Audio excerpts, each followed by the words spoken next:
ഉയർച്ചയിലേക്ക് നയിച്ചതും അതിനു വേണ്ട എല്ലാ സഹായ സഹകരണങ്ങളും തന്നത് അദ്ദേഹമാണ്. ഇന്ന് അദ്ദേഹമാണ് ഈ നമ്മളോടൊന്ന് സംസാരിക്കാൻ വരുന്നത്. അദ്ദേഹത്തെ പോലുള്ള ഒരു ലീഡറെ കീഴില് പ്രവർത്തിക്കാൻ കഴിയുക എന്ന് തന്നെയാണ് ഏറ്റവും വലിയ ഭാഗ്യമായിട്ട് ഞാൻ കാണുന്നത്. കാരണം ഇതിന്റെ ഈ ഡയറക്ട് സെല്ലിംഗ് ബിസിനസ്സിൽ അല്ലെങ്കിൽ MA ലൈഫ് സ്റ്റൈൽ കമ്പനിയുടെ ഉൽപ്പന്നങ്ങൾ വിൽക്കുന്നതിൽ വേണ്ട എല്ലാ യോഗ്യതയും അദ്ദേഹത്തിനുണ്ട്. ഒന്ന്, കാരണം ഇതിന്റെ ടെക്നോളജി പരമായിട്ടുള്ള ഒരുപാട് കാര്യങ്ങളാണ് ഇതിൽ ഏറ്റവും കൂടുതൽ ആവശ്യമുള്ളത്. അത് IT പ്രൊഫഷണലായ അദ്ദേഹത്തിന് അതുണ്ട്. അതുപോലെ പ്രൊഡക്റ്റ് നോളജ്, പിന്നെ എല്ലാം മനസ്സിലാക്കാനുള്ള കഴിവ്. നമുക്കൊക്കെ പരാജയം എന്നുള്ളത് ശരിക്കും നമ്മൾ പലതും മനസ്സിലാക്കാൻ ശ്രമിക്കുന്നില്ല എന്നുള്ളതാണ്. അദ്ദേഹത്തിന് വേറെ ഉൽപ്പന്നങ്ങളെ പറ്റി പഠിക്കുക, ബിസിനസ് രീതിയെ പറ്റി പഠിക്കുക, അത് തന്റെ കൂടെ ഉള്ളവർക്ക് പകർന്നു നൽകുക എന്നത് തന്നെയാണ് അദ്ദേഹത്തിന്റെ ഞാൻ കാണുന്ന ഏറ്റവും വലിയ ക്വാളിറ്റി. അപ്പൊ എന്തായാലും പല രീതിയിലുള്ള വരുമാനങ്ങളും, അതായത് ഗൾഫിലൊക്കെ നല്ല ജോലിയൊക്കെ ഉണ്ടായിരുന്ന, പിന്നെ നല്ല ശമ്പളം ഉണ്ടായിരുന്ന ജോലിയൊക്കെ ഒഴിവാക്കി വന്നിട്ടാണ് അദ്ദേഹം ഈ കാലഘട്ടത്തിന്റെ ഈ ബിസിനസ് ഏറ്റെടുത്തിട്ടുള്ളത്. എല്ലാവർക്കും പറ്റുന്ന ഈ ബിസിനസ് പല രീതിയിൽ നമുക്ക് ചെയ്യാൻ കഴിയും. അതായത് റീറ്റെയിലർ ആയിട്ടാണെന്നുണ്ടെങ്കിൽ, ഞാനിപ്പോ ഏറ്റവും കൂടുതൽ എനിക്ക് എന്റെ ഷോപ്പും തിരക്കും എല്ലാവർക്കും അറിയാം, എന്നെ അറിയുന്നവർക്ക് അറിയാം. അതിന്റെ ഇടയിൽ ഞാൻ മാക്സിമം എന്റെ ഷോപ്പിൽ തന്നെ വെച്ച് റീറ്റെയിൽ വെച്ചിട്ടാണ് ഞാൻ ഇതിലൊരു ഏൺ ചെയ്യാൻ പറ്റുന്നത്. ആ ഒരു രീതിയിലും ചെയ്യാം. അല്ലെന്നുണ്ടെങ്കിൽ നല്ല ടീം വർക്കായിട്ട് ചെയ്താലാണ് ഏറ്റവും കൂടുതൽ ഇതിന്റെ ആഴ്ചയിൽ 2,10,000 എന്ന് പറയുന്ന ആ സംഖ്യയിലേക്ക് എത്താൻ കഴിയും. എത്തുന്നവരുണ്ട്. അപ്പൊ എനിക്ക് ഇന്നത്തെ ഈ മീറ്റിങ്ങിൽ വന്ന ആളുകളോട് പറയാനുള്ളത്, ഇത് നിങ്ങൾ ശരിക്കും പഠിക്കുക എന്നുള്ളതാണ് ആദ്യം ചെയ്യാനുള്ളത്. പഠിക്കുക, അതുപോലെ തന്നെ അതിന്റെ പ്രൊഡക്റ്റ് പഠിക്കുക, ബിസിനസ് പഠിക്കുക. ആ ഒരു രീതിയിൽ മുന്നോട്ട് പോവാൻ വിജയിക്കാൻ കഴിയും. എന്തായാലും ഞാൻ ഇന്നത്തെ അസ്രഫൽ സാറിനെ ക്ഷണിക്കുകയാണ്. Welcome Ashraful sir. Thank you Ibrahim sir. വളരെ നല്ല രീതിയിൽ അദ്ദേഹം എന്നെ പരിചയപ്പെടുത്തി. നമുക്കറിയാം, ഏറ്റവും വേഗതയിൽ നല്ല രീതിയിൽ മുന്നോട്ട് പോയിക്കൊണ്ടിരിക്കുന്ന, ഇപ്പം DTC റാങ്കിലാണെങ്കിൽ പോലും ZTC റാങ്കിലേക്ക് കുതിക്കുന്ന അദ്ദേഹം വളരെ വേഗത്തിൽ ആ റാങ്കുകൾ അച്ചീവ് ചെയ്യാനും കൂടുതൽ വരുമാനത്തിലേക്ക് എത്താനും സർവശക്തനോട് പ്രാർത്ഥിക്കുന്നു. ആദ്യമായി സർവശക്തനായ തമ്പുരാനോട് നന്ദി അർപ്പിച്ചുകൊണ്ട് ഞാൻ തുടങ്ങുകയാണ്. നമ്മളെ സംബന്ധിച്ചിടത്തോളം ഇത്തരം ഒരു അവസരം ഒരുക്കി തന്നിട്ടുള്ള SPJ ലീഡേഴ്സ് ആയിട്ടുള്ള നമ്മുടെ ഫൗണ്ടർ ലീഡർ മനോജ് സാറിനും അതേപോലെ ലതാ മാഡത്തിനും നന്ദി അർപ്പിക്കുന്നു. അതേപോലെ നമ്മളുടെ മറ്റു ലീഡേഴ്സ് ആയിട്ടുള്ള അൽതാഫ് സാർ, നിഷാന്ത് സാർ പോലുള്ള ഗ്രേറ്റ് ലീഡേഴ്സ് നമുക്കുണ്ട്. അങ്ങനെ വലിയ രീതിയിൽ SPJ നല്ല രീതിയിൽ ആളുകൾക്ക് രാവിലെ തന്നെ ഒരു മോർണിംഗ് സെഷൻ, ഏറ്റവും എനർജി കിട്ടേണ്ട ഒരു സമയമാണ്. ഈ ഒരു സമയത്ത് ഈ ബിസിനസ് കുറിച്ച് കാര്യങ്ങൾ പറഞ്ഞു കൊടുക്കാനും മനസ്സിലാക്കി കൊടുക്കാനും ഒരു ടീം എന്ന നിലയിൽ മുന്നോട്ട് കൊണ്ടുപോകാനും SPJ കാണിക്കുന്ന ശ്രമത്തെ ഈ അവസരത്തിൽ അഭിനന്ദനം അർഹിക്കുന്ന ഒരു കാര്യമാണ്. എന്തായാലും ഞാനിന്ന് സംസാരിക്കാൻ പോകുന്ന ടോപ്പിക് ഇന്റർപേഴ്സണൽ സ്കിൽസ്. അത് നമ്മള് വളരെ പ്രധാനപ്പെട്ട ഒരു കാര്യമാണ്. കാരണം നമ്മളെ പ്രൊഫഷണൽ ജീവിതത്തിലായാലും പേഴ്സണൽ ജീവിതത്തിലാണെങ്കിൽ പോലും നമുക്ക് ഏറ്റവും കൂടുതൽ ഉപകരിക്കുന്ന ഒരു സംഗതിയാണ്. ബിസിനസ്സിന് വളരെയധികം അനുകൂലമാണ്. കാരണം പ്രത്യേകിച്ച് നമ്മൾ ചെയ്യുന്നത് നെറ്റ്വർക്ക് മാർക്കറ്റിംഗ് ആണ്. നെറ്റ്വർക്ക് മാർക്കറ്റിംഗിൽ നമ്മൾ ഏറ്റവും കൂടുതൽ ശ്രദ്ധിക്കേണ്ട കാര്യം ആളുകളെയാണ് മാനേജ് ചെയ്യുന്നത്. സ്വാഭാവികമായിട്ടും ഞാൻ പ്രൊജക്ട് മാനേജ്മെന്റിൽ ഉണ്ടായിരുന്ന ഒരു വ്യക്തിയാണ്. അവിടെ നമ്മൾ ഒരു പ്രൊജക്റ്റിനെയാണ് മാനേജ് ചെയ്യണമെങ്കിൽ ഇവിടെ ആളുകളെ പീപ്പിൾ മാനേജ്മെന്റ് അവിടെ വരുന്നുണ്ട്. ഒരു എന്താ പറയാ, ഒരു ഘടകമായിട്ട് പീപ്പിൾ മാനേജ്മെന്റ് വരുന്നുണ്ടെങ്കിൽ പോലും പക്ഷെ എത്രത്തോളം വരുന്നില്ല. കാരണം ഇത് കംപ്ലീറ്റ്ലി പ്യുവർലി മാനേജ്മെന്റിനെ ബേസ് ചെയ്തിട്ടുള്ള ഒരു ബിസിനസ്സാണ്. നമുക്ക് ഒരാളുടെ മുകളിലും ഒരു തരത്തിലുള്ള നിയന്ത്രണമില്ല. നമ്മുടെ ടീം എത്രത്തോളം നന്നാക്കി കൊണ്ടുപോകാൻ പറ്റുമോ അത്രത്തോളമാണ് നമുക്ക് ടേൺ ഓവർ ക്രിയേറ്റ് ചെയ്യാൻ പറ്റുക. ആ ടേൺ ഓവർ ആണ് നമ്മളെ ഈ ബിസിനസ്സിൽ നിലനിർത്തുന്നത്. അപ്പോൾ അതിന് വളരെ അത്യാവശ്യം വേണ്ടുന്ന ഒരു ഘടകമാണ് ഇന്റർപേഴ്സണൽ സ്കിൽ. ഞാൻ അതിനെക്കുറിച്ച് കുറച്ച് കാര്യങ്ങൾ, നമുക്കറിയുന്ന കുറച്ച് കാര്യങ്ങൾ ഞാൻ നിങ്ങളുമായി ഷെയർ ചെയ്യാൻ തീരുമാനിച്ചിരിക്കുകയാണ്. നമ്മളെ സംബന്ധിച്ചിടത്തോളം ഇന്റർപേഴ്സണൽ സ്കില്ല് എന്ന് പറയുമ്പോൾ നമുക്കറിയാം എന്താണ് സത്യത്തില് മറ്റുള്ളവരുമായി കൃത്യമായിട്ട് ആശയവിനിമയം നടത്താനും ഇടപഴകാനും സഹായിക്കുക ഒരു കഴിവുകളാണ്.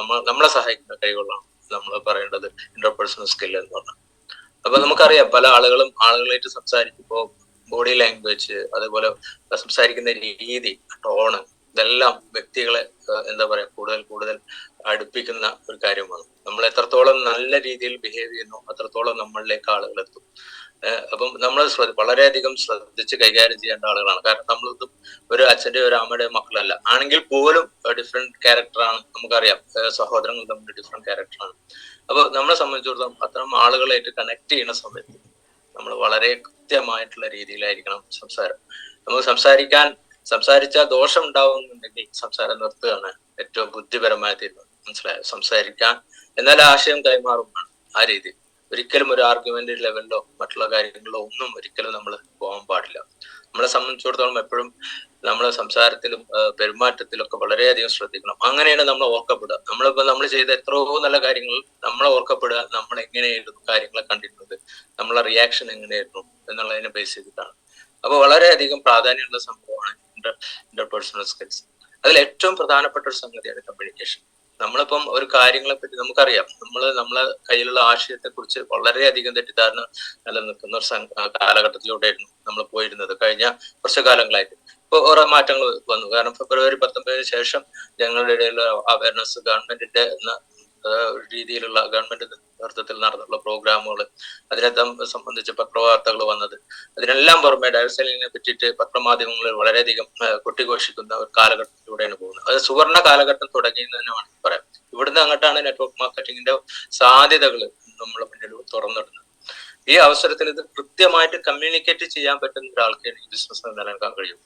നമുക്ക് ഇത്രയും ഡാറ്റകളുണ്ട്, നമുക്ക് ഇത്രയും പ്രൊഡക്റ്റ് നോളജ് ഉണ്ട്, അല്ലെങ്കിൽ ബിസിനസിനെ പറ്റി നന്നായിട്ട് അറിയാം, കമ്പനിയെ പറ്റി അറിയാം. നമുക്ക് കൃത്യമായിട്ട് ആളുകളിലേക്ക് കമ്മ്യൂണിക്കേറ്റ് ചെയ്യാൻ പറ്റില്ല എന്നുണ്ടെങ്കിൽ നമ്മൾ ഈ ബിസിനസ്സിൽ പരാജയപ്പെട്ടു. അപ്പൊ കമ്മ്യൂണിക്കേഷൻ സ്കില്ല് വളർത്തിയെടുക്കേണ്ടത് പ്രത്യേകിച്ച് നെറ്റ്വർക്ക് മാർക്കറ്റ് ചെയ്യുന്ന ആളുകൾക്ക് പ്രത്യേകം. കാരണം മറ്റുള്ള കാര്യങ്ങളൊക്കെ ജനങ്ങൾക്ക് ഒരു ആവറേജ് നോളജ് ഉണ്ട്, ഏകദേശം ഒരു ധാരണ ഉണ്ട് ആളുകൾ ഇന്നതാണ് സംഗതി. പക്ഷെ ഇതിനെ കുറിച്ചിട്ട് ആളെപ്പിടുത്താണ്, അല്ലെങ്കിൽ ഇത് മണിച്ചേനാണ്, തട്ടിപ്പാണ്, ഇങ്ങനെയൊക്കെ പറയുന്ന ഒരു കാലഘട്ടത്തിൽ കൂടെയാണ് നമ്മൾ മുന്നേ കടന്നുപോയത്. ചില ആളുകളുണ്ട് ഈ പ്രൊഡക്റ്റ് തന്നെ വാങ്ങിക്കാതിരിക്കുന്ന അവസ്ഥ. ഈ ബിസിനസ്സുമായിട്ട് ബന്ധപ്പെട്ടതാണ്, നാളെ ഞാൻ ഈ ബിസിനസ് ചെയ്യേണ്ടി വരുമോ എന്ന് ആലോചിച്ചിട്ട് പ്രൊഡക്റ്റിന്റെ ക്വാളിറ്റി അറിഞ്ഞിട്ട് പോലും പ്രൊഡക്റ്റ് വാങ്ങിക്കാത്ത ആളുകൾ. അതുപോലെ ചില ആളുകൾ പ്രൊഡക്റ്റിന്റെ റിസൾട്ട് കിട്ടിയിട്ട് ആ റിസൾട്ട് പുറത്തു പറയാതിരിക്കുക. കാരണം അതെങ്ങാനും പറഞ്ഞു കഴിഞ്ഞാൽ നാളെ അവൻ എന്നെ രജിസ്റ്റർ ചെയ്തിട്ട് ഇതിലെ ഐഡിയ അടിച്ച് ഈ ബിസിനസ്സുമായിട്ട് ബന്ധപ്പെട്ട് സംസാരിക്കേണ്ടി വരും. അങ്ങനെയൊക്കെ പല രീതിയിൽ ആളുകൾ എന്ത് ചെയ്യുന്നുണ്ട്, ഈ ബിസിനസ്സുമായിട്ട് അകന്ന് നിൽക്കുന്നുണ്ട്. അപ്പൊ അവരെ കറക്റ്റ് ആയിട്ട് ഇതിലേക്ക് കൊണ്ടുവരണമെന്നുണ്ടെങ്കിൽ അവർക്കത് പറഞ്ഞു കൊടുക്കണമെന്നുണ്ടെങ്കിൽ കാലഘട്ടത്തിന്റെ ബിസിനസ് എന്ന് ഇപ്പൊ എന്റെ MC ഇപ്പൊ പറയണ്ടായി, അദ്ദേഹത്തിന് 9 മാസം ഫോളോ ചെയ്തിട്ടാണ് ഞാൻ ഈ ബിസിനസ്സിലേക്ക് കൊണ്ടുവരുന്നത്.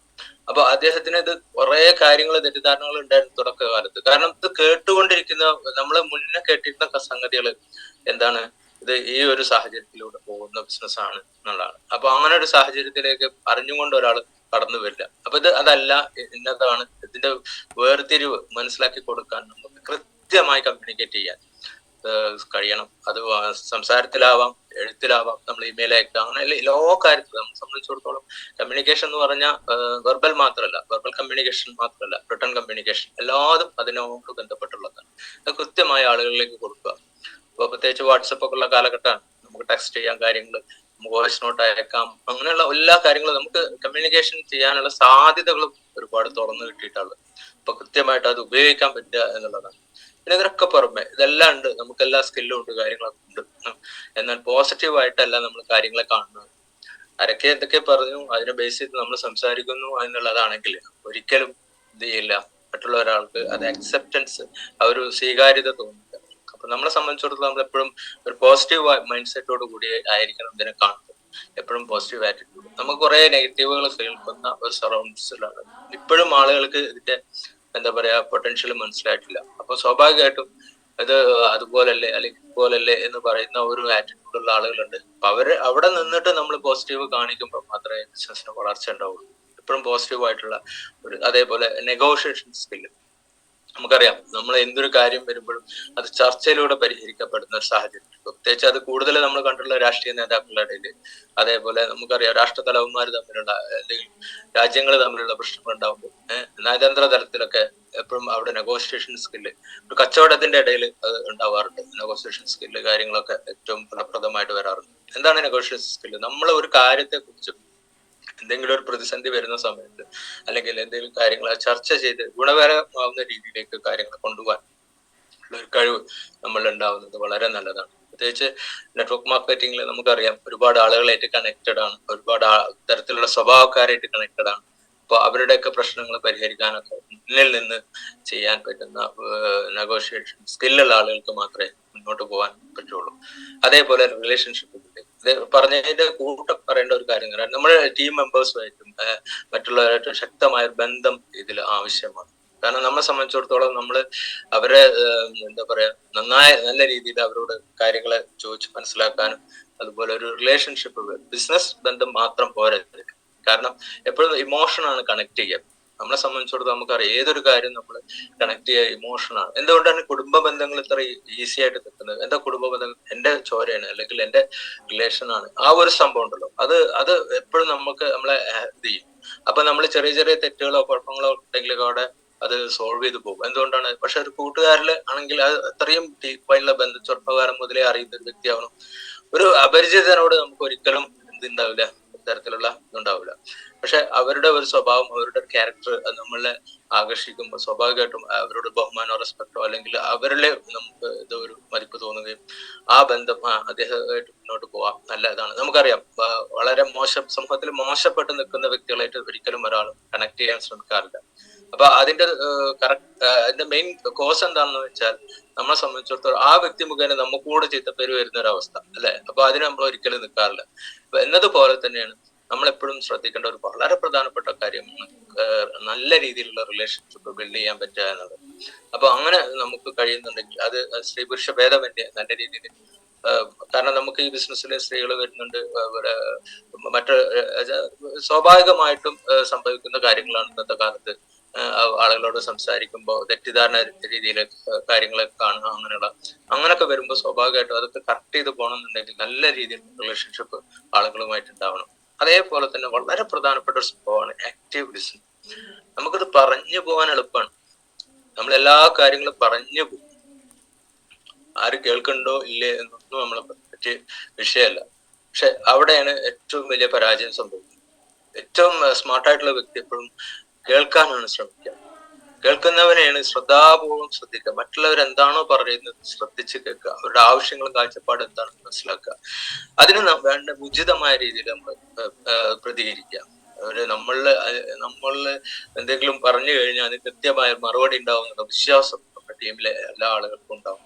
അതിലെ സാധ്യതകൾ നമ്മൾ എങ്ങനെയാണ് അത് നമ്മൾ പറയുന്നത്, നമ്മൾ മനസ്സിലാക്കുന്നത്, അത് മറ്റുള്ളവരിലും എന്താ പറയാ അങ്ങനെ ഒരു സംഗതി നല്ല രീതിയിൽ ചെയ്യാനുള്ള ഒരു ഇത് വരും. പ്രത്യേകിച്ച് പുതിയ പ്രോസ്പെക്ട്സിനൊക്കെ കാണുന്ന സമയത്തൊക്കെ അവരൊക്കെ പറയാൻ ഒരുപാട് കാര്യങ്ങൾ ഉണ്ടാവും. അവർ ഉദ്ദേശിക്കുന്നതാവില്ല നമുക്ക് കിട്ടുക ഫസ്റ്റില്. ആദ്യത്തെ ടോക്കിലൊന്നും ഒരിക്കലും ഒരാളും ചിലപ്പം ഒറ്റയടിക്കുന്ന ആളുകൾ പറയും എനിക്ക് പ്രൊഡക്റ്റ് വേണ്ട, എനിക്ക് ബിസിനസ് വേണ്ട. കൂടുതൽ ചോദിച്ചു കഴിഞ്ഞാൽ മനസ്സിലാവും വേറെ ഏതെങ്കിലും നെറ്റ്വർക്ക് ബിസിനസ്സിലോ എവിടെയെങ്കിലുമൊക്കെ പോയിട്ട് കാശ് പോയിട്ടുണ്ടാവും, അല്ലെങ്കിൽ വേറെ ഏതെങ്കിലും രീതിയിൽ ചതിക്കപ്പെട്ടിട്ടുണ്ടാവും. അതുകൊണ്ടാണ് ഇതിനെ ഒഴിവാക്കുന്നത് പിന്നീടുള്ള സംസാരത്തിൽ നമുക്ക് മനസ്സിലാവും. അപ്പൊ അതല്ല ഇത് ഇങ്ങനെയാണെന്നുള്ളത് ഞാൻ നേരത്തെ പറഞ്ഞ കമ്മ്യൂണിക്കേഷൻ സ്കില്ല് വെച്ച് അല്ലെങ്കിൽ നെഗോസിയേഷൻ സ്കില്ല് വെച്ച് കൃത്യമായിട്ട് ഒരു പോസിറ്റീവ് ആറ്റിറ്റ്യൂഡ് കൂടി ഞാനിപ്പോ പറഞ്ഞ കാര്യങ്ങളൊക്കെ വെച്ചിട്ടുണ്ട് നമുക്ക് സംസാരിക്കുമ്പോൾ സ്വാഭാവികമായിട്ടും നമുക്കത് പറഞ്ഞു കൊടുക്കണം എന്നുണ്ടെന്നുണ്ടെങ്കിൽ, കൃത്യമായിട്ട് പറഞ്ഞു കൊടുക്കണം എന്നുണ്ടെങ്കിൽ നമ്മൾ അവർ പറയുന്നത് എന്താണെന്നുള്ളത് കേൾക്കാനുള്ള മനസ്സ് കാണിക്കണം. ഇവിടെ എപ്പോഴും സംഭവിക്കുന്നത് എന്താ വെച്ചാൽ ആളുകൾ ഇങ്ങനെ പറഞ്ഞുകൊണ്ടിരിക്കും, കമ്പനിയെ പറ്റിയിട്ട്, പ്രൊഡക്റ്റിനെ പറ്റിയിട്ട്, ബിസിനസിനെ പറ്റിയിട്ട് ഒക്കെ പറഞ്ഞുകൊണ്ടിരിക്കും. പക്ഷെ ആ ആൾക്ക് എന്താ പറയാനുള്ളത് ആള് ചിലപ്പോൾ ശ്രദ്ധിക്കുന്ന പോലും ഉണ്ടാവില്ല.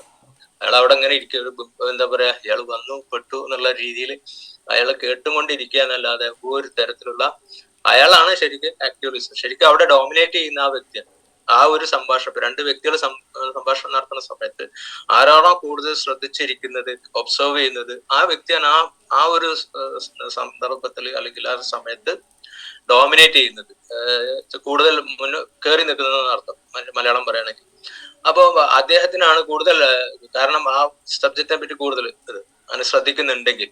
പലപ്പോഴും സംഭവിക്കുന്നത് എന്താ വെച്ചാൽ പുതിയ പ്രോസ്പെക്ട്സ് ഒക്കെ ആണെന്നുണ്ടെങ്കിൽ എപ്പോഴും സംഭവിക്കുന്ന ഒരു കാര്യം എന്താ വെച്ചാൽ അവരിത് കേട്ടുകൊണ്ടിരിക്കുന്ന പോലെ ഇരിക്കുന്നല്ലാതെ അവർ ഒന്നും കേട്ടിട്ടുണ്ടാവില്ല യഥാർത്ഥത്തിൽ. നമുക്ക് രണ്ട് രീതിയിലുണ്ട്. മനസ്സിലാക്കുക എന്ന സംഭവമുണ്ട്, ജസ്റ്റ് കേട്ടുപോവുക എന്നുള്ള സംഭവമുണ്ട്. നമുക്ക് വേണ്ടത് മനസ്സിലാക്കണം എന്നുണ്ടെങ്കിൽ ഏറ്റവും നല്ലൊരു ലിസണർ ആവാൻ പറ്റണം. ഇപ്പം നമ്മളെ സംബന്ധിച്ച് കൃത്യമായിട്ട് ആളുകൾ എന്താ പറയുന്നത് ശ്രദ്ധ കേൾക്കാനുള്ള മനസ്സ് കാണിക്കുക. എപ്പോഴും നമ്മളെ സംബന്ധിച്ചോളം അത് കുറവാണ് ആളുകൾക്ക്. അധികം ഒരു 99% എന്ന് വേണമെങ്കിൽ പറയാം. ആളുകൾ ഇങ്ങനെ പറഞ്ഞു പോകും, കുറെ കാര്യങ്ങൾ ഇങ്ങനെ പറഞ്ഞു പോകും, മറ്റുള്ളവർ എന്താന്ന് പറയുന്നത് പോലും കേൾക്കാനാണ്. അപ്പോഴേ നമുക്ക് പരിഹാരം കൊടുക്കാൻ കഴിയും, കേൾക്കാനുള്ള മനസ്സ് നമുക്ക് ഉണ്ടാവണം. അപ്പൊ അത് വളരെ പ്രധാനപ്പെട്ട ഒരു കാര്യമാണ്. ഇപ്പൊ സ്വാഭാവികമായിട്ടും എന്താ സംഭവിക്കാന്ന് അറിയോ, പ്രത്യേകിച്ച് ഇപ്പൊ ഒരു ടീമൊക്കെ ആയി വളർന്നു വന്നത് സ്വാഭാവികമായിട്ടും പ്രോസ്പെക്ട്സിന്റെ കാര്യം ഞാൻ നേരത്തെ പറഞ്ഞു, എല്ലാ ടീമിൽ ഒരു ലീഡറൊക്കെ ആയി വന്നു, തുടർന്ന് വലിയൊരു ടീമൊക്കെ ആയി വരുന്ന സമയത്ത് അവരെ കേൾക്കാനുള്ള മനസ്സ് അതുണ്ടാവുക. കേൾക്കാനുള്ള മനസ്സ് എന്ന് പറഞ്ഞാൽ എല്ലാവരും ആഗ്രഹിക്കുന്ന ഒരു കാര്യം. അതിപ്പം ബിസിനസ്സിൽ മാത്രമല്ല, ഭാര്യ ഭർത്തൃ ബന്ധത്തിലായിക്കോട്ടെ, കുട്ടികളുടെ ഇടയിലായിക്കോട്ടെ, നമ്മൾ കേൾക്കാനുള്ള, പ്രത്യേകിച്ച് സ്ത്രീകളൊക്കെ, വീട്ടമ്മമാരൊക്കെ വളരെയധികം ആഗ്രഹിക്കുന്ന ഒരു കാര്യമാണ് സ്വന്തം ഭർത്താവ് അല്ലെങ്കിൽ മക്കള് എന്നെ കേൾക്കാൻ തയ്യാറാവുക, എന്റെ പ്രശ്നങ്ങൾ എന്താണെന്ന് അറിയാൻ കഴിയുക, എനിക്ക് സുഖമാണോ എന്ന് ചോദിക്കാം. അങ്ങനെ ആഗ്രഹിക്കുന്ന എത്രയോ വീട്ടമ്മമാരുണ്ട്, എത്രയോ ആളുകളുണ്ട്, വൃദ്ധ മാതാപിതാക്കളുണ്ട്. മനസ്സിലായില്ലേ? ഇപ്പൊ എന്നെ സംബന്ധിച്ചിടത്തോളം ഞാൻ പറയുകയാണെങ്കിൽ എന്റെ രക്ഷിതാക്കൾ ഇപ്പൊ എന്റെ കൂടെ തന്നെ ഉണ്ട്, തൊട്ടടുത്താണ്, തറവാടിന്റെ തൊട്ടടുത്താണ് ഞാൻ വീട് വെച്ചിട്ടുള്ളത്. മുമ്പ് വേറെ സ്ഥലത്തായിരുന്നു. ആ സമയത്ത് ഞങ്ങൾ ഗൾഫിലായിരുന്നു, ഇവിടെ കടച്ചു കൂട്ടിയിട്ട് ഗൾഫിലായിരുന്നു. പക്ഷെ നാട്ടിൽ സെറ്റിൽ ആവുന്ന സമയത്ത് ഞാൻ വീട് വെച്ചത് തറവാടിന്റെ തൊട്ടടുത്താണ്. എനിക്ക് എന്റെ ഉമ്മർത്ത് നിന്ന് നോക്കിയാൽ എന്റെ ഉപ്പാനെയും കാണും, എന്നും കാണാൻ പറ്റുന്ന, എന്നും അവരെ പ്രായം ആവുന്ന അവസരത്തിൽ അവരെ നോക്കാനും കാണാനൊക്കെ പറ്റുന്ന ഇത് വളരെയധികം ഇമ്പാക്ട് ഉണ്ടാക്കും. നമ്മുടെ മക്കൾക്ക് വലിയൊരു മാതൃകയായിട്ട് നമ്മൾ മാറുകയാണ്. നമ്മളെപ്പോഴും പറയാറുണ്ട്, ഞാൻ എപ്പോഴും എല്ലാ ദിവസത്തിലും പറയുന്ന ഒരു കാര്യമാണ്, നമ്മൾ രക്ഷിതാക്കളെ മക്കൾ എപ്പോഴും നോക്കുക രക്ഷിതാക്കളെ.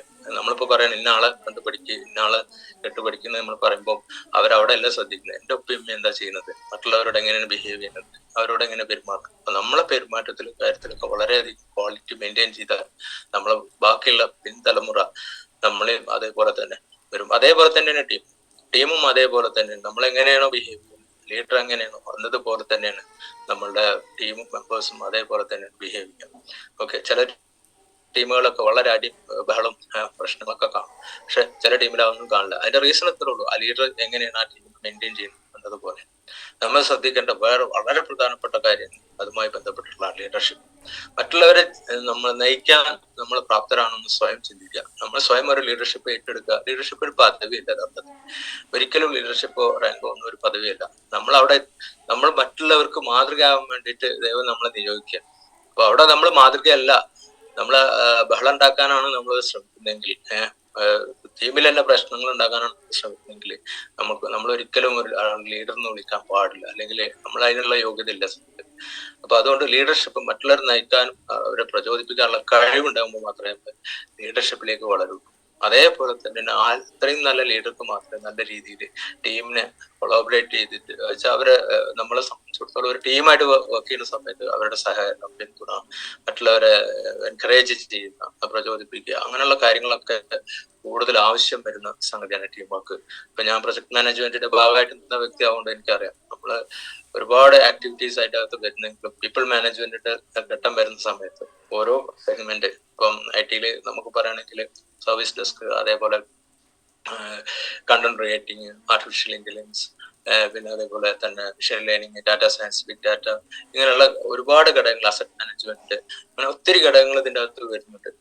ആ ടീമിനെയൊക്കെ നമ്മൾ കോർഡിനേറ്റ് ചെയ്യാൻ പറ്റും കറക്റ്റ് ആയിട്ട്, അവർക്ക് നന്നായിട്ട് അപ്പൊ അത് ടീം വർക്കാണ്. നമ്മളൊരു പ്രൊജക്റ്റാണ്, ഫൈനൽ രൂപം എന്താണ് നമ്മളെ പ്രൊജക്ട്.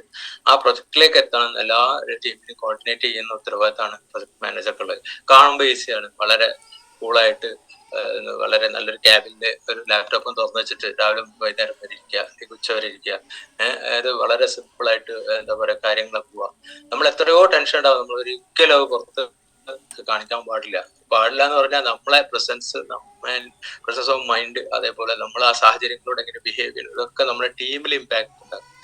നമ്മളെ ഭാഗത്തു നിന്നുള്ള ഒരു ചെറിയ നീക്കങ്ങൾ പോലും ടീമിനെ ഇതാക്കും. നമ്മൾ പറയാറുണ്ട്, വലിയൊരു ബഹളം കൂടുമ്പോൾ കുട്ടികളെ കണ്ണു കൊത്തുക എന്ന് പറയുന്ന സമ്പ്രദായം അല്ലെ, അവിടെ അടി നടക്കുന്നുണ്ട്. ഒരു ബഹളം നടക്കുന്ന സമയത്ത് നമ്മൾ മക്കളായിട്ട് മുന്നോട്ട് പോകണമെങ്കിൽ നമ്മൾ അവരെ കണ്ണുകുത്തി അതൊക്കെ മാറ്റും. വേണ്ട, അവിടെ വഴക്കാണ്, അവിടെ ബഹളം നടക്കുന്നുണ്ടെന്ന് പറയാം എന്നതുപോലെ ഒരു ലീഡർ എന്ന് പറഞ്ഞു കഴിഞ്ഞാൽ സ്വാഭാവികമായിട്ട് ടീമിൽ പ്രശ്നങ്ങളില്ലാതെ നോക്കുക, ഉണ്ടായാൽ തന്നെ അതിനെ ഡൈവേർട്ട് ചെയ്യുന്ന രീതിയിലേക്കും മാറ്റി നിർത്തി. കാരണം ആ ബഹളങ്ങൾ, ആ നെഗറ്റീവ് ഒരിക്കലും ടീമിലേക്ക് വരാതെ നോക്കുക എന്ന സംഭവം കൂടി അതിൻ്റെ അകത്തുണ്ട്. അപ്പൊ നമ്മളെ സംബന്ധിച്ചിടത്തോളം ടീം വർക്കും അതിനെ കൊളാബറേറ്റ് ചെയ്യുന്ന സ്കില്ലും വളരെ പ്രധാനപ്പെട്ടതാണ്.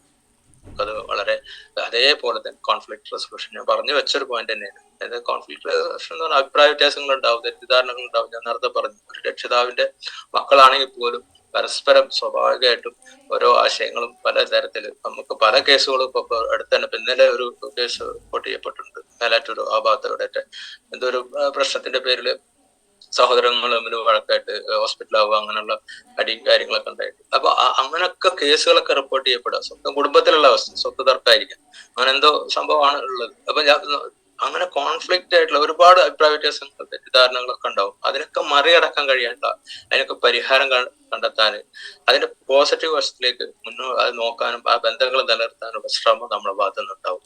അതേപോലെ തന്നെ നമ്മൾ സംസാരിക്കുന്ന രീതി, ശരീരഭാഷ വളരെ പ്രധാനപ്പെട്ടതാണ്. നമ്മളിപ്പോ എന്ത് പറയുന്നു, എങ്ങനെ പറയുന്നു എന്നുള്ളതൊക്കെ വളരെ പ്രധാനമാണ്. അപ്പം നമ്മൾ ആശയവിനിമയം നടത്തുമ്പോൾ വളരെ ശ്രദ്ധിക്കേണ്ട ഒരു കാര്യമാണ് ബോഡി ലാംഗ്വേജ് കാര്യങ്ങളൊക്കെ. നമ്മളെ കാര്യങ്ങളെ കാണുന്ന രീതി ഒക്കെ നമുക്ക് ബിസിനസ്സിനെ സഹായിക്കുന്ന ഘടകങ്ങളാണ്. അതേപോലെ തന്നെ മറ്റുള്ള കേൾക്കാനുള്ള ഒരു കഴിവ്, മനസ്സിലാക്കാനുള്ള കഴിവൊക്കെ ഞാൻ നേരത്തെ പറഞ്ഞു. അപ്പൊ നമ്മൾ കേൾക്കുന്നത് പോലെ തന്നെയാണ് എംപതി ആയിട്ടുള്ള, നമ്മളെ സംബന്ധിച്ചിടത്തോളം മറ്റുള്ള വികാരങ്ങളെ മനസ്സിലാക്കി അത് എന്താണെന്ന് മനസ്സിലാക്കി അതിന് പരിഹാരം കണ്ടെത്താനോ അതിനെ സപ്പോർട്ട് ചെയ്യാനോ കഴിവ്. വെറുതെ സപ്പോർട്ട് ചെയ്യുന്നുണ്ട് എന്നൊരു ധാരണ സൃഷ്ടിക്കാതെ നമുക്ക് അവർക്ക് ഏതെല്ലാം രീതിയിൽ കൃത്യമായിട്ട് എന്ത് കാര്യങ്ങളും ജനുവിനായി, അതാണ് ഞാൻ പറയുന്നത്. നമ്മൾ ആർക്കോ വേണ്ടി കാണിക്കുക, ഇതെല്ലാം കാണുന്ന സർവശക്തനായ ദൈവമുണ്ട്. കാരണം നമുക്കറിയാം, നമ്മൾ എന്ത് ചെയ്താലും അവിടെ കൃത്യമായിട്ട് കാണുന്നുണ്ട്, അവിടെ റെക്കോർഡുണ്ട്. അപ്പൊ നമ്മൾ ചെയ്ത് നമുക്ക് തന്നെ തിരിച്ചു കിട്ടും എന്ന് പറഞ്ഞ പോലെ നമ്മളെ സംബന്ധിച്ച് നമ്മൾ കൃത്യമായിട്ട് നമ്മൾ ചെയ്യുന്നത് ജനുവിനായിട്ട്, വെറുതെ ആളെ കാണിക്കാനുള്ള ഒരു ഷോ ആയിട്ട് മാറേണ്ട ഒരു കാര്യം. അതേപോലെ തന്നെ നമ്മൾ ചെയ്യുന്ന പ്രവൃത്തിയിൽ നമ്മൾ ഫോക്കസ്ഡ് ആയിരിക്കണം. എല്ലാ കാര്യങ്ങളും നമ്മൾ ഫോക്കസ്ഡ് ആയിട്ട് ഉണ്ടാവണം. എല്ലാ കാര്യത്തിലും നമ്മൾ സംസാരിക്കുന്ന വാക്കുകളെ എല്ലാം നമ്മൾ ശ്രദ്ധിച്ച് കേൾക്കുക. അങ്ങനെയുള്ള കാര്യങ്ങളൊക്കെ നമ്മൾ വളരെ പ്രധാനപ്പെട്ട. എപ്പോഴും വായനാശീലം ഉണ്ടാവുക നല്ലതാണ്. വായനാശീലം നമുക്ക് ഒരുപാട് ഗുണം ചെയ്യും. ഇപ്പൊ ഞാൻ എന്റെ ചെറുപ്പത്തില് ബാലരമ, പൂമ്പാറ്റ പോലുള്ള വായിച്ചതിൽ ഒരു കാലഘട്ടം കഴിഞ്ഞപ്പോൾ പ്രത്യേകിച്ച് കഥകളിലായി, പ്രത്യേകിച്ച് എനിക്ക് ഇൻട്രസ്റ്റിംഗ് ആയിട്ടുള്ള അതായത് ജീവിത ചരിത്രങ്ങൾ ഓരോ ആളുകളുടെ, കിങ്സ് ഓഫ് ഫയർ പോലെ അതുപോലുള്ള ബുക്കുകൾ ഒരുപാട് നല്ല നല്ല കാര്യങ്ങൾ. അത് സത്യത്തിൽ ആ ടീനേജിലൊക്കെ അത് വായിക്കുന്ന സമയത്ത് നമുക്ക് ഉണ്ടാവുന്ന ഒരു സംഭവമുണ്ട്. നമുക്ക് ഒരു ലോകത്തെ കുറിച്ച് വളരെ പ്രതീക്ഷയുള്ള ഒരു സമയം, അതേ സമയം നമ്മൾ എന്ത് ആവണം എന്നുള്ള ഒരു കൺഫ്യൂഷൻ ഉള്ള സമയം, രണ്ടും കൂടെ ഒന്നിച്ച് ക്ലബ് ചെയ്യുന്ന സമയമാണ്. ശാരീരികമായിട്ടുള്ള നമുക്ക് കുറെ ചേഞ്ചസ് ഉണ്ടാവും. നമ്മൾ സമൂഹത്തിന്റെ മുമ്പിൽ നമ്മൾ കുട്ടിയാണോ വലിയ ആളാണോ എന്നുള്ള ഒരു കൺഫ്യൂഷൻ, ആ ഒരു സംഭവം ഉണ്ടാവും. പുതിയ ആൾക്കാരെ ക്ലബിലേക്ക് നമ്മൾ എത്തിയിട്ടുമില്ല, വലിയ ആൾക്കാരെ ക്ലബിലേക്ക് നമ്മൾ എത്തിയിട്ടില്ല. എന്നാൽ ചെറിയ ആൾക്കാരെ ക്ലബിൽ നിന്ന് പതുക്കെ മൈൻഡ് കൊണ്ട് വിടാനും റെഡി ആയിട്ട് നിൽക്കുക. അപ്പൊ അങ്ങനെ ഉള്ള ഏജാണ്. ടീനേജിലാണ് എല്ലാ പ്രശ്നങ്ങളും ഉണ്ടാവും. അപ്പൊ ആ സമയത്തൊക്കെ ഇപ്പൊ നിങ്ങളെ വീട്ടിലൊക്കെ മക്കളുണ്ടാവും. എല്ലാവരോടും വായനക്ക് പ്രാധാന്യം കൊടുക്കും. പ്രത്യേകിച്ച് ഇപ്പൊ സ്ക്രീൻ ടൈമിനാണ് കൂടുതൽ ആളുകൾ. ഞാൻ കഴിഞ്ഞ ക്ലാസ്സിൽ പറയണ്ടത് സ്ക്രീൻ ടൈം വെൽനസ് വളരെ, ആ വെൽനസ് എന്ന് പറഞ്ഞ ഒരു സംഭവം സ്ക്രീൻ ടൈമിന്റെ കാര്യത്തിൽ നമ്മൾ കാണിക്കണം എന്ന് പറയാം. അവർക്ക് ലിമിറ്റഡ് ടൈം കാര്യങ്ങളൊക്കെ കൊടുത്തുകൊണ്ട് നമുക്ക് അത് ചെയ്യാം. അപ്പൊ കുടുംബങ്ങളിൽ ഇപ്പൊ സംഭവിച്ചുകൊണ്ടിരിക്കുന്ന കാര്യം, കുട്ടികൾ മൊബൈൽ അഡിക്റ്റഡ്, റീൽസ് മറ്റുള്ള കാര്യങ്ങളൊക്കെ ആയിട്ട് മുന്നോട്ട് പോകും. എന്തിനും ഏതിനും റീൽസ് എടുക്കുന്ന ഒരു അവസ്ഥയാണ്. നമ്മളെ സംബന്ധിച്ചിടത്തോളം സമൂഹത്തിൽ എന്ത് ചെറിയ കാര്യങ്ങളും അത് മാർക്കറ്റ് ചെയ്യുന്ന രീതിയിൽ, അത് കണ്ടന്റ് ആക്കുന്ന രീതിയിൽ, ഒരാൾ മരിച്ചു കിടക്കുകയാണെങ്കിൽ പോലും അത് വീഡിയോ എടുത്ത് അത് കണ്ടന്റ് ആക്കി അതിന് ഫേസ്ബുക്ക് ലൈക്കോ അല്ലെങ്കിൽ റീൽസിന്റെ ലൈക്കോ ഒക്കെ വാങ്ങി അതിനെ മോണറ്റൈസേഷൻ ചെയ്യുന്ന രീതിയിൽ, വരുമാനമാക്കി കൺവേർട്ട് ചെയ്യുന്ന രീതിയിലൊക്കെയാണ് ആളുകൾ ചിന്തിച്ചു തുടങ്ങുന്നത്.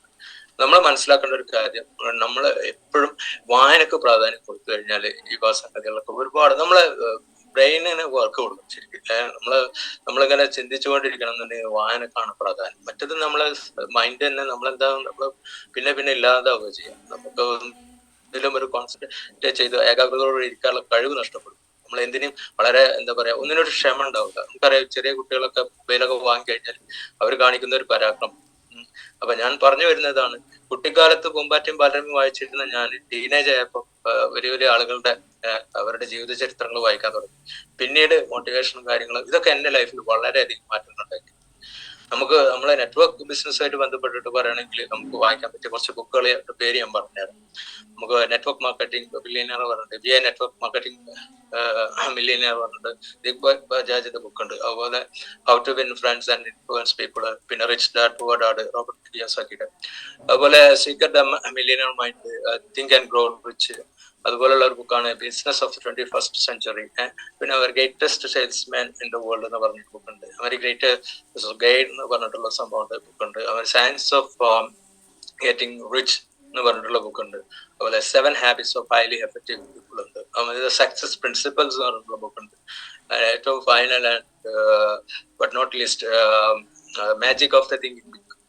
ഇത് ഞാൻ വളരെ ചുരുക്കം ബുക്കുകളെ പറഞ്ഞിട്ടുള്ളൂ. അങ്ങനെ ഒത്തിരി ബുക്കുകൾ നമുക്ക് വിപണിയിൽ ശിവകേരയുടെ ബുക്കുകളുണ്ട്. ഒത്തിരി ആളുകളുടെ വളരെ എന്താ പറയാ മോട്ടിവേറ്റ് ചെയ്യുന്നത് ഈ ബിസിനസ് എങ്ങനെ ചെയ്യണം എന്ന് അറിയാത്തവർക്ക് പറഞ്ഞു കൊടുക്കാൻ പറ്റിയ ഒത്തിരി ബുക്കുകൾ നെറ്റ്വർക്ക് മാർക്കറ്റിംഗ്, ഡയറക്ട് സെല്ലിംഗ് മായി ബന്ധപ്പെട്ടിട്ടുള്ള ബുക്കുകളുണ്ട്. അത് കൂടാതെ തന്നെ നമ്മളെ വിങ്സ് ഓഫ് ഫയർ പോലുള്ള ബുക്കുകൾ ഒരു മനുഷ്യന്റെ ജീവിതം എപ്പോഴും ഇൻസ്പയർ ആവുന്ന ഒരു കഥയാണ് അബ്ദുൽ കലാം, ഡോക്ടർ APJ അബ്ദുൽ കലാമിന്റെ. അദ്ദേഹം വളരെ താഴ്ന്ന നിലയിൽ നിന്ന് വന്ന് വലിയ രീതിയിലേക്ക് വന്നിട്ടുള്ള മനോജ് സാർ എപ്പോഴും ക്ലാസ്സുകൾ എടുക്കുന്ന സമയത്ത് ഏറ്റവും ലാസ്റ്റ് പ്രൊഫൈല് വെച്ച് സംസാരിക്കുന്നു. അതിന്റെ റീസൺ ഇത്രേ ഉള്ളൂ, നമ്മളെ ഏതെങ്കിലും തരത്തിൽ മോട്ടിവേറ്റ് ചെയ്യാൻ ആ വ്യക്തിയുടെ ജീവിതം നമ്മളെ സഹായിക്കുമെങ്കിൽ വളരെയധികം ഗുണകരമാണ് എന്ന് മനസ്സിലാക്കിയാണ് അദ്ദേഹം എല്ലാ സ്ലൈഡിന്റെയും അവസാനം ഒരു പ്രൊഫൈൽ എടുത്ത് പറഞ്ഞ് അദ്ദേഹത്തെ ആ ആളുകളുടെ വളർച്ച കാര്യങ്ങളൊക്കെ പറഞ്ഞു. ഏതൊരു സാധാരണക്കാരനും വളരാനുള്ള സാഹചര്യമാണ് നമ്മൾ ഭൂമിയിലുള്ളത്. നമ്മളെ സംബന്ധിച്ചിടത്തോളം നമ്മൾ അത് കൃത്യമായിട്ട് ഉപയോഗിക്കണ്ടോ എന്നുള്ളതാണ് പ്രധാനം. നമുക്ക് എല്ലാ സാഹചര്യവും ദൈവം ഒരുക്കി തന്നിട്ട് നമ്മൾ കൃത്യമായിട്ട് ഉപയോഗിക്കുന്നവർക്ക് അതിൽ വിജയിക്കാൻ കഴിയും. അപ്പോൾ ജീവിതം വളരെ സിമ്പിളാണ്. അത് കാണുന്ന കാഴ്ചപ്പാടാണ് പ്രധാനം. നമ്മളെങ്ങനെ റിയാക്ട് ചെയ്യും, നമ്മളെ മൈൻഡ് സെറ്റ്, ഇതെല്ലാം പ്രധാനമാണ്. നമ്മൾ എല്ലാ കാര്യത്തിലും എന്താ പറയാ എല്ലാ കാര്യങ്ങളും ഉൾക്കൊള്ളാനുള്ള മനസ്സുണ്ടാവും. എന്തെങ്കിലും കേൾക്കുന്നതിന് മുമ്പ് എന്തെങ്കിലും പറയുന്നതിന് മുമ്പ് നമ്മൾ എന്താ പറയാ അതിന് നെഗറ്റീവ് പറയുന്ന രീതിയിലേക്ക് പോവാതെ കാര്യങ്ങൾ ഉൾക്കൊണ്ടുകൊണ്ട് ഏതെല്ലാം രീതിയിൽ ആളുകളെ സഹായിക്കാൻ പറ്റും. ഇവിടെ ഒരു സഹായം തന്നെയാണ് ചെയ്യുന്നത്. നമ്മളൊരു ഓപ്പർച്യൂണിറ്റിയാണ് കൊടുക്കുന്നത്. ഒരു വ്യക്തിനെ ആളെ പിടിക്കുക എന്നുള്ള വാക്കല്ല പറയേണ്ടത്, ഒരു ഓപ്പർച്യൂണിറ്റി തരിക എന്നുള്ള രീതിയിലാണ് നമ്മൾ സംസാരിക്കുന്നത്. നമ്മളെപ്പോഴും കാര്യങ്ങളെ കുറിച്ച് എങ്ങനെയാണോ കാണുന്നത് അതുപോലെയാണ് നമ്മൾ മറ്റുള്ളവർ കാണുക. നമ്മൾ ഒരാളോട് പറയുന്ന രീതിയിൽ ചില ആളുകളൊന്നും സംസാരിക്കുമ്പോൾ പറയും, എനിക്ക് അയാളെ കിട്ടിയാൽ നല്ല, അയാളെ ഞാൻ പിടിക്കും, ഞാൻ പോയിട്ട് ഞാൻ അയാളെ പിടിക്കും. ഞാൻ പറയാ അയാളെ പിടിക്കേണ്ട ആവശ്യമില്ലല്ലോ. കാരണം അയാളെ സംബന്ധിച്ചിടത്തോളം അയാൾക്ക് കിട്ടുന്ന ഒരു ഓപ്പർച്യൂണിറ്റിയാണ്. നമ്മൾ അയാൾക്ക് ഒരു ഓപ്പർച്യൂണിറ്റിയാണ് വെച്ച് നിർത്തുന്നത്. പ്രത്യേകിച്ച് ഈ കാലഘട്ടം അറിയില്ല, എല്ലാ ബിസിനസ്സുകളും ചുരുങ്ങി വരികയാണ്. എല്ലാ അർത്ഥത്തിലും ഏതൊരു കടയിൽ പോയി സംസാരിച്ചാലും ഏതൊരു വ്യക്തിയോട് പോയി സംസാരിച്ചാലും ബിസിനസ് വളരെയധികം. ഇപ്പൊ അടുത്ത് ഞാൻ എന്റെ റിലേറ്റീവിൽ പെട്ട ഒരാള് റെഡിമെയ്ഡ് ബിസിനസ് നടത്തുന്നു. അദ്ദേഹത്തോട് സംസാരിച്ചപ്പോൾ അദ്ദേഹം എന്നോട് പറഞ്ഞെന്താണ്, സീസണില് മാത്രമേ ബിസിനസ് ഉള്ളൂ. അതായത് ഓണം, പെരുന്നാള്, അങ്ങനെ ആ സമയത്ത് മാത്രമേ കച്ചവടമുള്ളൂ. ബാക്കിയുള്ള സമയത്ത് വെറുതെ ഇരിക്കുകയാണ്. അതായത് ടൗണിൽ ഏറ്റവും കൂടുതൽ റെന്റ് കൊടുത്ത് വലിയ രീതിയിൽ പോഷായിട്ട് എന്താ വെച്ചിട്ടുള്ള ഒരു ഷോപ്പ്, അതിൽ കൂടുതൽ സ്റ്റാഫിനെയും നിലനിർത്തിക്കൊണ്ട് ആ ഒരു വർഷത്തെ എത്ര ചെലവുണ്ടാവും ആ ചെലവൊക്കെ മെയിൻറ്റെയിൻ ചെയ്യണമെന്നുണ്ടെങ്കിൽ, എന്നിട്ട് അതിൽ നിന്ന് എന്തെങ്കിലും ഒരു പ്രോഫിറ്റ് കിട്ടണമെന്നുണ്ടെങ്കിൽ ഒരു ഓണം വരണം, അല്ലെങ്കിൽ ഒരു പെരുന്നാൾ വരണം. അത്രയും കോമ്പറ്റീഷനാണ്. നമുക്കറിയാം ഇന്നത്തെ പിള്ളേർ കൂടുതൽ ഓൺലൈനിലാണ് പർച്ചേസ് ചെയ്യുന്നത്. ഇപ്പൊ എൻ്റെ ഒരു ഡിസ്ട്രിബ്യൂട്ടറിന്റെ ആയിട്ട് സംസാരിച്ചപ്പോൾ അദ്ദേഹം പറഞ്ഞത് എന്താ വെച്ചാല്, അദ്ദേഹത്തിന് മുമ്പൊക്കെ എത്ര ഒരു എമൗണ്ട് പറഞ്ഞു, അത്രയും എമൗണ്ട് ഉള്ള ബിസിനസ് ഉണ്ടായിരുന്നു ഓരോ സമയത്ത്. ഇപ്പൊ അത് കുറഞ്ഞു വരികയാണ്. അതിന്റെ റീസൺ എന്താ വെച്ചാൽ ഓൺലൈനിൽ ആളുകൾ പർച്ചേസ് ചെയ്യാൻ ആളുകൾ വളരെ ചൂസ് ചെയ്യും കാര്യങ്ങളെ. വളരെ എളുപ്പത്തിൽ അവർക്ക് വീട്ടിലേക്ക് എത്തുകയാണ് സാധനം. സ്വാഭാവികമായിട്ടും കടകളിൽ പോയി മേടിക്കാൻ പറ്റും. പിന്നെ ആളുകൾ പ്രിഫർ ചെയ്യുന്നത് മാളുകൾ എന്താ സംഭവിക്കുന്നത് നമുക്കറിയാം. അവിടെ ഡിസ്കൗണ്ടിൽ നടക്കും. ഞാൻ എപ്പോഴും പറയാറുണ്ട്, വലിയ കുത്തകൾക്ക് എന്ത് ചെയ്യാൻ പറ്റും, ബൾക്ക് പർച്ചേസ് നടക്കുന്ന സമയത്ത് അവരെ സംബന്ധിച്ചിടത്തോളം ഈസിയാണ് സംഗതി. അപ്പൊ ഇങ്ങനെ ഒരു സാഹചര്യത്തിൽ കൂടെ ഒക്കെ പോകുന്ന ഒരു കാലഘട്ടത്തിൽ ഈ ബിസിനസ് നന്നായി ചെയ്യണമെന്നുണ്ടെങ്കിൽ നമുക്ക് ഇന്റർപേഴ്സണൽ സ്കില്ല് വളർത്തിയെടുത്തേ പറ്റൂ. നമ്മളെ അറിഞ്ഞ് വളർത്തിയെടുക്കണം. ചില ആളുകൾക്ക് ഒരു സംഗതി നമുക്ക് ജന്മന കിട്ടുന്നതല്ല. നമ്മള് ഈ സ്കില്ലുകൾ നമ്മൾ വളർത്തിയെടുക്കേണ്ടത്. നമ്മളെ സാഹചര്യങ്ങൾ നല്ല പൂന്തോട്ടത്തിൽ വളരുന്ന അല്ലെങ്കിൽ നല്ലൊരു കൂട്ടത്തിൽ ഉണ്ടാവുന്ന ഒരു ചെടിക്ക് മാത്രമേ നന്നായി ഫ്ലറിഷ് ചെയ്ത് നല്ല രീതിയിൽ വളരാൻ പറ്റും. അപ്പൊ നമ്മൾ അങ്ങനത്തെ നല്ല മൂല്യങ്ങളെ ഉൾക്കൊണ്ടുകൊണ്ട് എല്ലാ മതഗ്രന്ഥങ്ങളും പറയുന്ന കാര്യം നന്നായിട്ട് ജീവിക്കാനാണ് പറയുന്നത്. ഇന്ന് മതത്തിന്റെ പേരിൽ തല്ല് കൂടുന്ന ഒരവസ്ഥ, സോഷ്യൽ മീഡിയ ഒക്കെ തുറക്കാൻ പറ്റാത്ത അവസ്ഥയിൽ ആയിട്ടുണ്ട്. എന്തെങ്കിലും ഒരു സബ്ജക്ട് വന്നാൽ അതിനെ വകതിരിഞ്ഞ് വെച്ചാൽ ഇന്ന മതം അല്ലെങ്കിൽ ഇന്ന ഫാൻസ് എന്നുള്ള രീതിയിൽ, ഇന്ന പാർട്ടി എന്നുള്ള രീതിയിൽ ഫൈറ്റ് ചെയ്യാനാണ് പ്രത്യേകിച്ചും പ്രബുദ്ധരാണ് കരുതുന്നത് മലയാളികളുടെ ഇടയിൽ. ഏറ്റവും വലിയ സങ്കടം വരുത്തുന്ന കാര്യങ്ങളാണ്. എന്തെങ്കിലും ഒരു പോസിറ്റീവായ കാര്യത്തിന് സപ്പോർട്ട് ചെയ്യുക, ആ ഒരു സംഭവം ഇല്ല. മറിച്ച് അത് ഇന്ന ആള് ചെയ്താണ്, അത് ഇന്ന ആള് ചെയ്ത, അപ്പൊ എങ്ങനെ എത്തണം എന്നുള്ള ഒരു രീതിയിൽ എല്ലാ മതക്കാരും, ഞാൻ പിന്നെ മതം എന്നല്ല, എല്ലാ മതക്കാരും, മതമോ രാഷ്ട്രീയം നമ്മളെ സബ്ജക്റ്റേ അല്ല. പ്രത്യേകിച്ച് നെറ്റ്വർക്ക് ചെയ്യുന്ന ആളുകൾക്ക് നമുക്ക് അതിനൊക്കെ അതീതമായിട്ട് ആളുകളുടെ നന്മ ഉദ്ദേശിച്ച് മാത്രമാണ് നമ്മൾ ഈ ബിസിനസ് ചെയ്യുന്നത്. നമുക്ക് ഒരു പ്രയാസം ഉണ്ടെങ്കിൽ, ആരോഗ്യ പ്രശ്നം ഉണ്ടെങ്കിൽ അത് മാറ്റിക്കൊടുക്കാനാണ് നമ്മൾ മുന്നിൽ നിൽക്കുന്നത്. അതേപോലെ അവർക്കൊരു സാമ്പത്തിക സപ്പോർട്ട്, അല്ലെങ്കിൽ നമ്മളെപ്പോഴും നമ്മളെ ചർച്ചകളിൽ ഒരിക്കലും നെഗറ്റീവായ ഒരു കാര്യം വരുന്നില്ല എന്നുള്ളതാണ് ഏറ്റവും വലിയ സന്തോഷം. ഈ ബിസിനസ്സിൽ ഞാൻ കണ്ടുള്ള ഏറ്റവും വലിയ പ്രത്യേകത അതാണ്. വേറെ എവിടെ ഏത് സ്ഥലത്ത് പോയാലും ഒരു നെഗറ്റീവ് സംഭവം നമുക്ക് കയറി വരും സംസാരത്തിൽ. പക്ഷെ ഇവിടെ അത് വരുന്നില്ല. ഇവിടെ വരുന്നത് ഉയർച്ചനെ പറ്റി, പോസിറ്റീവായിട്ടുള്ള കാര്യങ്ങൾ, ചിലപ്പോൾ ആരോഗ്യത്തിന്റെ കാര്യത്തിലായിരിക്കും, അല്ലെങ്കിൽ സമ്പത്തിന്റെ കാര്യത്തിലായിരിക്കും. ഇപ്പം നമുക്കറിയാം, ടാലന്റ് അച്ചീവേഴ്സിന്റെ ഫസ്റ്റ് ബാച്ച് ഇന്നലെ പോയിട്ടുണ്ട്. അപ്പോ ഈ ഒരു സംഭവം ഇപ്പം കൂടുതൽ ആളുകൾ ടാലന്റ് അച്ചീവ്മെന്റിനെ പറ്റി സംസാരിച്ചിരുന്ന ഒരു കാലഘട്ടം ഉണ്ടായിരുന്നു. അത് കഴിഞ്ഞപ്പോ അച്ചീവേഴ്സ് തായ്ലൻഡിലേക്ക് പോകും. ഫസ്റ്റ് ബാച്ച് ഇന്നലെ എയർപോർട്ടിൽ നിന്ന് പുറപ്പെട്ടു. അപ്പൊ അങ്ങനെ ഒരുപാട് ഓരോ ലെവൽ ഓഫ് ടീം, ഇപ്പൊ നമ്മൾ സംസാരിക്കും, അതിനെ കുറിച്ച് സംസാരിക്കും. അപ്പൊ അച്ചീവ് ചെയ്ത് ഇനി അടുത്ത തവണ ഇതേ സന്ദർഭം വരുന്ന സമയത്ത് നമുക്ക് എന്ത് അച്ചീവ് ചെയ്യാൻ പറ്റും, കമ്പനി തന്നിട്ടുള്ള ഓഫറുകൾ, അതുപോലെ കമ്പനി തന്നിട്ടുള്ള സംഗതികളൊക്കെ, ടാർഗറ്റുകളൊക്കെ നേടിയിട്ട് മുന്നോട്ട് പോകാൻ നമ്മൾ എന്ത് ചെയ്യണം, ടീമിനെ എങ്ങനെ ഒരുക്കണം, ഇതാണ് ചിന്ത. ടീമിനെ ഏത് രീതിയിൽ, ഏതെല്ലാം രീതിയിൽ കൊണ്ടുപോകണം, അങ്ങനെയുള്ള ചിന്തകൾ, അങ്ങനെ പോസിറ്റീവായി ചിന്തിച്ചുകൊണ്ടിരിക്കുന്ന ഒരു ടീമായിട്ട്, അല്ലെങ്കിൽ ഒരു നല്ലൊരു എന്താ പറയാ വർക്കിംഗ് പാറ്റേണോട് കൂടി മുന്നോട്ട് പോകാൻ നിങ്ങൾക്ക് എല്ലാവർക്കും കഴിയട്ടെ. എന്തായാലും എന്നെ ശ്രമിച്ച നിങ്ങൾ എല്ലാവരോടും വളരെയധികം നന്ദി അർപ്പിക്കുന്നു. സർവശക്തനായ റബ്ബിനോട്, പ്രത്യേകിച്ച് എന്റെ ടീം ലീഡേഴ്സിനോട്, SPGയുടെ ഫൗണ്ടറായിട്ടുള്ള മനോജ് സാറിനോടും ലതാ മാഡത്തോടും ഈ അവസരത്തിൽ നന്ദി പറയുന്നു. എന്തായാലും എല്ലാവർക്കും നല്ലൊരു ദിനം ആശംസിച്ചുകൊണ്ട് എന്റെ വാക്കുകൾ നിർത്തുന്നു. Thank you all.